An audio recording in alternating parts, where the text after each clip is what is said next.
des points. Tous, très heureux d'être parmi vous ce soir. Donc, je vais vous présenter un panorama On de ne la vous entend pas. partie. Vous m'entendez? C'est bon. Si, on entend. Parfait. Donc, je vais vous dresser un panorama de la partie extractive donc, du lithium. On va passer à la prochaine diapo. Le premier élément qu'il faut bien rappeler, c'est que le lithium, c'est un tout petit marché. En gros, on produit 130 000 tonnes de lithium par an dans le monde.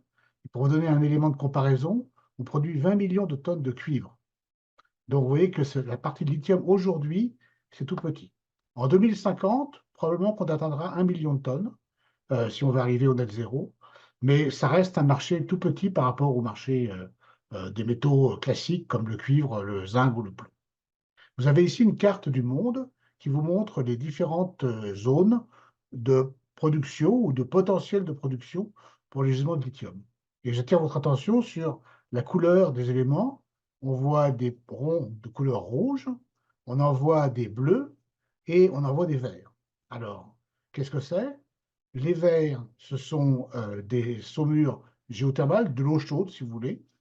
Les rouges, ce sont des roches. Et les bleus, ce sont ce qu'on appelle des salars, c'est-à-dire des marais salants. La prochaine, s'il vous plaît. Donc, trois grands types de gisements de lithium. Vous pouvez, appuyer sur le bouton. On ne voit pas tout.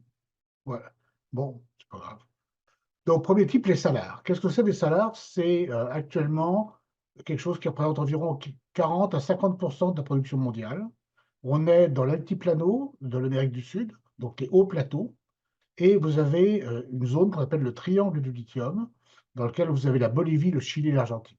La Bolivie ne produit pas de lithium, mais le Chili et l'Argentine en produisent, et le Chili est aujourd'hui le deuxième producteur de lithium du monde. Ce sont des marais salants. Essentiellement, ce qu'on fait, c'est qu'on pompe de l'eau des lacs, on les met en surface, et là, on les fait sécher au soleil, et on récupère, comme dans un marais salant à Guérande, par exemple, une croûte qui contient différents éléments, dont du lithium. Avantage de ce procédé, c'est un très faible coût de production, puisque c'est tout en phase liquide. Il n'y a pas d'impact CO2, puisqu'il n'y a pas beaucoup d'effets on pompe très peu de choses. Le défaut, c'est que ça a un long délai de mise en production. Avant de produire du lithium, il faut à peu près un an. On consomme de l'eau douce parce que pour nettoyer les différentes phases, on a besoin de l'eau douce et on est dans une zone qui est très très aride. Donc ça pose évidemment un enjeu avec les communautés locales qui, dont certaines se plaignent qu'on on leur empêche de consommer l'eau douce très rare qu'il y a là. Ça marche très bien depuis des années. Il y a toutes les compagnies mondiales qui sont installées au Chili et en Argentine. La révolution qu'on peut attendre dans les années qui viennent, c'est qu'au lieu de faire attendre que ça sèche, eh bien, on pourrait passer l'eau salée dans une membrane et là retirer le lithium de manière à ensuite en faire un produit chimique. Ce n'est pas encore au point, mais je dirais que les recherches sont très avancées et il existe des pilotes sur le sujet. Le deuxième type, la photo suivante, c'est les gisements dans les roches. Donc, ce sont des roches qui contiennent des minéraux de lithium. Ça représente maintenant plus de 50% de la production mondiale et ça vient essentiellement de l'Australie. Les Australiens sont les plus dynamiques, on peut dire, dans le marché du lithium parce que ce sont des mines classiques, ce sont des mines à ciel ouvert, donc c'est une carrière, si vous voulez. Certaines sont très importantes, d'autres moins importantes. Ça coûte évidemment plus cher à produire puisqu'il faut prendre de la roche, la broyer pour séparer le minéral qui contient le lithium. Dans ce cas-là, évidemment, tout dépend de l'énergie qu'on utilise. Si on utilise une énergie comme du gasoil, ben là, vous allez avoir un impact CO2. Si vous avez des engins électriques, eh bien là, vous allez avoir un impact CO2 qui est beaucoup plus faible. Avantage de ces gisements-là, on sort un minéral qu'on appelle généralement le spodumène, un minéral qui contient 6% de lithium. C'est assez rapide à mettre en production, c'est pour ça que les Australiens ont rapidement mis en production des gisements de lithium pour répondre à la demande. Les nuisances associées, ce sont ceux associés à toute exploitation en surface de produits minéraux, hein, comme toute carrière, une carrière de calcaire, une carrière de talc ou une carrière de cuivre. Ça pose toujours les mêmes problèmes de poussière, de bruit éventuellement et d'impact environnemental, puisque c'est un trou dans la terre. Il y a deux variantes là-dedans, dans ces granites-là. La variante qui est exploitée actuellement, c'est ce qu'on appelle des pegmatites. En gros, c'est des granites à grands cristaux. Et c'est ça qui est exploité en Australie. La version Emily est un peu différente. On veut exploiter une carrière de granit dans laquelle la teneur est un peu plus faible, parce qu'on veut aussi l'exploiter en souterrain. Donc c'est un modèle un petit peu différent de type de gisement, mais fondamentalement c'est la même chose. Essentiellement, une roche dans laquelle on va extraire un minéral, et ce minéral, on va ensuite le transformer pour extraire le lithium. Il y a de grandes ressources dans ce domaine-là. Le troisième type, voilà, ce sont donc les saumures géothermales. Ça produit pour l'instant quasiment rien. Ce sont des projets de recherche un peu partout. Et en France, le projet le plus avancé, c'est celui qui se situe en Alsace, dans lequel on sait que dans le fossé du Rhin, on a des eaux géothermales qui servent pour le chauffage et qui contiennent du lithium. Donc, l'idée, c'est de faire une coproduction. Autrement dit, on extrait à la fois des eaux chaudes pour le chauffage et en même temps, on enlève le lithium. Ce sont des projets qui existent en France et en Allemagne, mais également ailleurs, aux États-Unis. Donc, très faible production.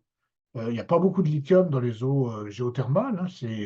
Il faut pomper beaucoup d'eau pour arriver à le sortir.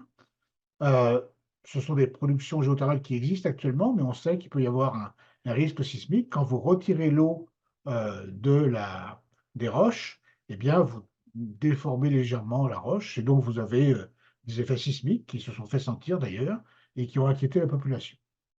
Là aussi, aujourd'hui, la mise au point de membranes, ce qui permettrait de filtrer ces eaux géothermales, permettrait effectivement d'être beaucoup plus efficace et de retirer beaucoup de lithium. Donc ça, vous avez les trois grands types de gisements. Il n'y en a que deux, en fait, réellement, qui sont exploités. Alors, il y a deux jokers, les photos suivantes, deux jokers qui sont des éléments en projet. Le premier, c'est que les Américains, les Mexicains, ont découvert des argiles dans des fonds de lacs. On dit que ce sont la même chose que des marais salants, mais plus anciens. Je dirais des marais salants qui sont secs. Et donc, ce qui reste dans le fond du bassin, ce sont des argiles donc, qui contiennent du lithium. Alors, ce sont des très grands gisements qui ne sont pas exploités actuellement, qui sont en termes de reconnaissance, dans lesquels la teneur en lithium est faible. Ce sont des grandes mines à ciel ouvert, c'est en cours de développement. Ça pose des problèmes actuellement aux États-Unis parce que les réglementations américaines sont très strictes et certaines de ces projets-là sont sur des territoires amérindiens. Mais je dirais que le gouvernement américain pousse énormément pour avoir une production de lithium américaine rapidement. Et puis vous avez un cas exceptionnel, un gisement unique au monde, qui se trouve en Serbie, c'est le gisement de Jadar. C'est un gisement qui a été trouvé par la compagnie Rio Tinto. Alors c'est un projet actuellement. On connaît des gisements de ce type-là pour le bore ou le lithium depuis les Balkans jusqu'à la Turquie. Ça contient beaucoup de lithium, 1,8% de Li2O. C'est un projet de mine souterraine et c'était une zone de blocage politique parce qu'il y a eu des tas de discussions entre, d'une part, la population, les autorités serbes et la compagnie Rio Tinto. C'est la plus grande ressource, je dirais, actuellement de lithium en Europe, mais elle est bloquée, donc elle n'est pas prête de produire tout de suite.